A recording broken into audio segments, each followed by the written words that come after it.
হৃদয়, Meyers, Liton, Iftekhar, খুশদিলের মতো তারকাদের নিয়ে গড়া রংপুর রাইডার্সের শক্তিশালী ব্যাটিং লাইন আপ তাসের ঘরের মতো ভেঙে পড়ল সিলেটের নাসুম, শহীদুল, মঈন আলীদের সামনে। এক প্রান্তে দাঁড়িয়ে অসহায়ের মতো রংপুরের ধসে পড়া দেখতে হলো মাহমুদুল্লাহ রিয়াদকে। বিপিএল এর সিলেট পর্বের শেষ দিনের প্রথম ম্যাচে মুখোমুখি হয় রংপুর রাইডার্স ও সিলেট টাইটান্স।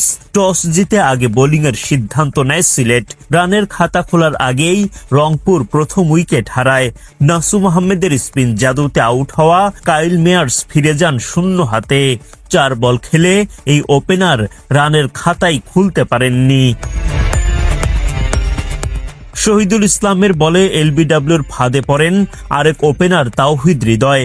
আগের দিন ওপেনিংয়ে নেমে সাফল্য পেলেও এদিন 4 রানের বেশি করতে পারেননি হৃদয়। উইকেটে এসে ঝড়ো ব্যাটিংয়ে কড়া বার্তা দিতে থাকেন লিটন দাস, কিন্তু ইনিংস বড় করার আগেই শহীদুলের শিকারে পরিণত হন তিনি। 12 বলে 4 বাউন্ডারিতে 22 রান করেন লিটন। 3 উইকেট হারানোর পর ইফতেখার আহমেদ ও খুশদিল শাহ জুটি গড়ে তোলেন। তাদের জুটিতে রংপুর পায় 40 রান। মঈন আলী ইফতেখারকে ফিরিয়ে এই জুটি ভাঙেন। ইফতেখার 20 বল খেলে করেন 17 রান।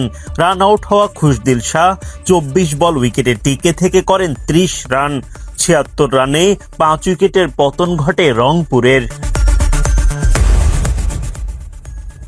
অধিনায়ক নুরুল হাসান সোহান করেন 11 বলে 9 রান। সোহান উইকেট হারান শহীদুলের বলে।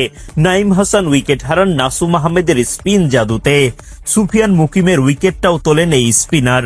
দ্রুত 8 উইকেট হারিয়ে বিপাকে পড়ে রংপুর। ভেঙে পড়া ব্যাটিং লাইন আপ নিয়ে মাহমুদুল্লাহ রিয়াদ বেশি দূর এগিয়ে যেতে পারেননি। সাদামাটা পুঁজিতেই থামতে হয় রংপুরকে।